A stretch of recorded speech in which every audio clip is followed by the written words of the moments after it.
इच्छा मृत्यु।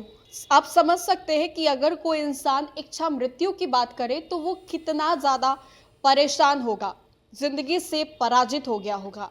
और ये खबर हम आपको बताएंगे। नमस्कार, आप देख रहे हैं देशवा न्यूज। आपके साथ मैं हूँ राजनंदिनी। उन्नाव के एक सिपाही ने इच्छा मृत्यु की मांग की है।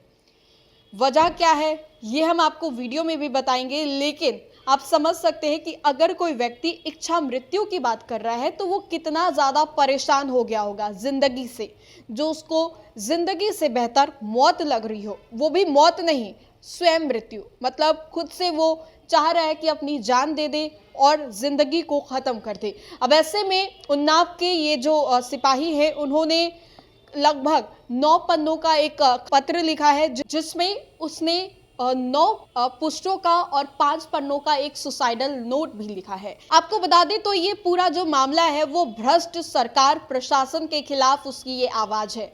उसका मानना है कि जो प्रशासन है, जो भ्रष्ट सिस्टम है, उसके खिलाफ आवाज उठाना उसको कहीं ना कहीं दिक्कत पड़ रहा है और इसी की वजह से वो अब आत्महत्या करना चाहता है या फिर इच्छा मृत्यु करना चाहता है। अब हम आपको इस आदमी के इस वीडियो क्लिप को दिखा देना चाहते हैं और इसकी दर्द को भी सुनाना चाहते हैं, किस तरीके से एक लंबा चौड़ा वीडियो बना करके अपने दर्द को ये बयां कर रहा है। मैं कांस्टेबल अखिलेश यादव उत्तर प्रदेश पुलिस में जनपद उन्नाव में नौकरी कर रहा हूं। मुझे जनपद सोनभद्र, जनपद उन्नाव व अन्य कानून के द्वारा जात, धर्म, पद, लिंग, क्षेत्र, वार्ता में भेदभाव करके मेरा आर्थिक, मानसिक, सामाजिक, शारीरिक शोषण किया जा रहा था। फर्जी रिपोर्ट लगा कर वह दलाली लेकर जिसकी वजह से यह घटना हुई उसको बचाया जा रहा था। वह जिस सोनभद्र के दलाल अधिकारी ने दलाली लेकर फर्जी मुकदमा लिखकर मुझे जेल भेजा, मुझे अपराध करने व मरने पर बेबस किया, उसको बचाया जा रहा था। वह मेरे साक्ष्य को गायब किया जा रहा था, जिससे दुखी होकर मैंने प्रधानमंत्री महोदय, मुख्यमंत्री महोदय, उत्तर प्रदेश व वरिष्ठ अधिकारियों को प्रार्थना पत्र के साथ ऑडियो, वीडियो रिकॉर्डिंग व समस्त फर्जी किए गए कार्रवाई का साक्ष्य फर्जी रिपोर्ट समझ लिखा पढ़ी के कागज से अवगत कराया। वह एक दिन की विस्तृत घटना का दिनांक, मोबाइल नंबर, समय तक को अंकित कर जानकारी दी। मैंने न्याय न मिलने की दशा में मेरा इस्तीफा स्वीकार कर इच्छा मृत्यु की मांग की व मुख्यमंत्री महोदय व प्रधानमंत्री महोदय से मिलने की मांग की, जिससे जो घटना मेरे साथ हुई अन्य के साथ न हो। सुनवाई न होने पर आत्महत्या करने की बात मैंने की, जिसकी जांच उन्नाव के वरिष्ठ अधिकारियों द्वारा किया जा रहा है। लगभग 9 महीने से अधिकारियों द्वारा मेरा बयान, मेरे माता पिता का बयान अंकित किया गया। मैंने 172 पन्नों की लिखा पढ़ी, 21 ऑडियो रिकॉर्डिंग, वीडियो रिकॉर्डिंग साक्ष्य के रूप में दिया। मुझे आश्वासन दिया गया इस प्रकरण में लगभग 30 अधिकारी दोषी हैं, जिनकी रिपोर्ट मुख्यमंत्री महोदय जी को जाएगा व यह लोग सस्पेंड होंगे, फिर मुकदमा लिखा जाएगा। कभी कहा गया अधिकारियों से गलती हो जाती है। मुझे लगभग 9 महीने से गुमराह किया जा रहा था, जिससे मैंने अपने न्याय के लिए खुद निर्णय लिया इन बेईमानों को गोली मारने का। लगभग 30 बेईमानों को एक साथ गोली तो नहीं मार सकता था, परंतु मैंने एसपी सोनभद्र, एस वीर सिंह व जौनपुर एसपी अजय पाल शर्मा को गोली मारने का निर्णय लिया, परंतु 15 महीने से मेरी राइफल से ड्यूटी हटा दिया गया, जिससे यह बच गए। जिसके बाद मैंने अपने न्याय के लिए मुख्यमंत्री महोदय के आवास पर आत्मदाह करने का निर्णय लिया। 183 पन्ने का पहला फाइल, 10 पन्ने का दूसरा फाइल, 7 पन्ने का तीसरा फाइल व अन्य कागज, 19 वीडियो बयान के 20 अन्य वीडियो, 3 स्क्रीन रिकॉर्डिंग, लगभग 15 CCTV वीडियो साक्ष्य के रूप में तैयार किए व 1 लीटर पेट्रोल जो यहाँ पे पड़ा हुआ है, 1 लीटर पेट्रोल और 1 डिब्बी जहर की गोली जो यहाँ पे रखी हुई है।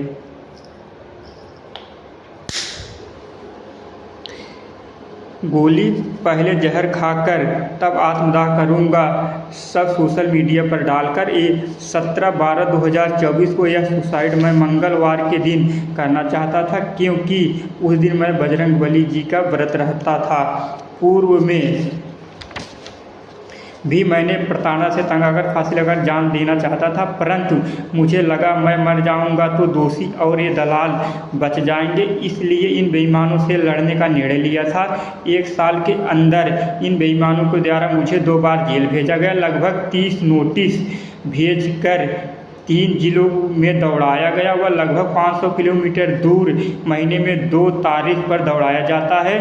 तारीख पर जाने के लिए अपने छुट्टी का इस्तेमाल करना पड़ता, परमिशन नहीं दिया जाता था, जिससे मेरी छुट्टी समाप्त हो गई। मेरे भाई का ऑपरेशन हुआ, 10 दिन छुट्टी जा पाया। मेरे पिताजी का ऑपरेशन हुआ, देखने तक नहीं जा पाया। सर, मैं अपनी ज़िंदगी पर ड्यूटी भी कर रहा हूँ, इंसान हूँ। जितना दर्द सबको होता है उतना मुझे भी होता है। इन सब ने मुझे मरने व अपराध करने पर बेबस कर दी है।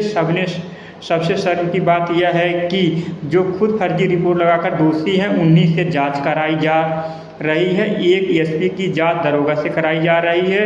शर्म आती है, जो एसपी खुद चार्ज पर है, कैसे न्याय मिल सकता है। इसलिए मैंने फैसला किया, इस बार फिर अगर मैं मर गया तो दोषी बच जाएंगे। इसलिए सारे साक्ष्य को सोशल मीडिया पर डालने का निर्णय लिया।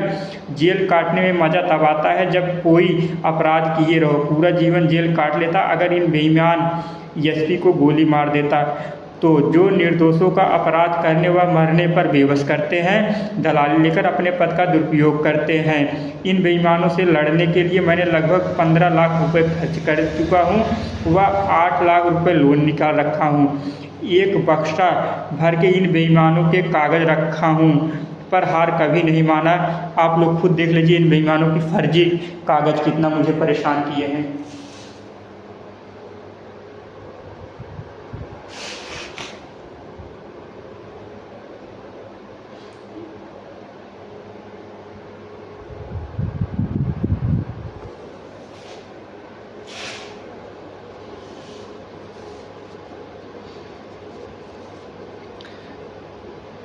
आप सबसे हाथ जोड़कर निवेदन है, सारे साक्ष्य को हर सोशल मीडिया पर डाल दे ताकि जो घटना मेरे साथ हुई अन्य किसी के साथ ना हो। इन बेईमानों को सज़ा मिल सके।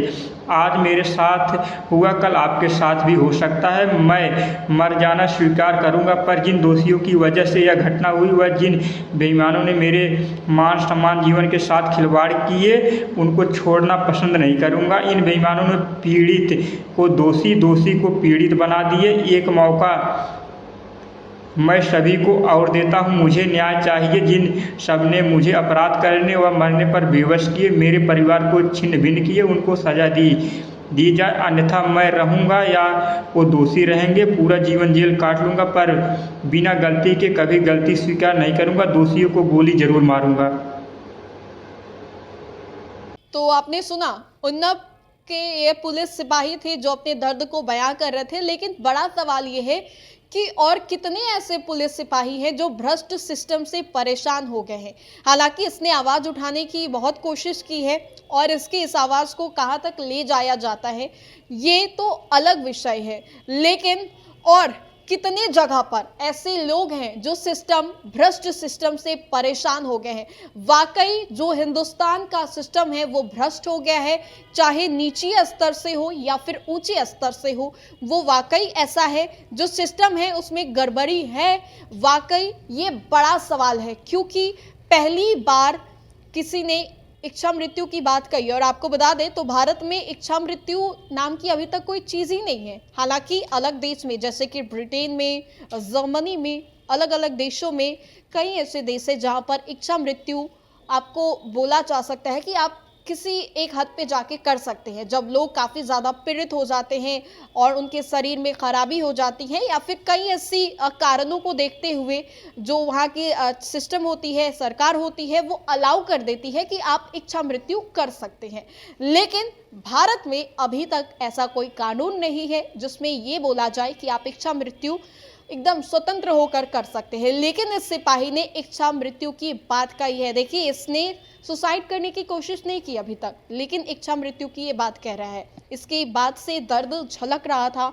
बहरहाल आप क्या सोचते हैं हमें कमेंट सेक्शन में ज़रूर बताएं। फिलहाल के लिए इस अपडेट्स में इतना ही, हम दोबारा जुड़ेंगे। धन्यवाद।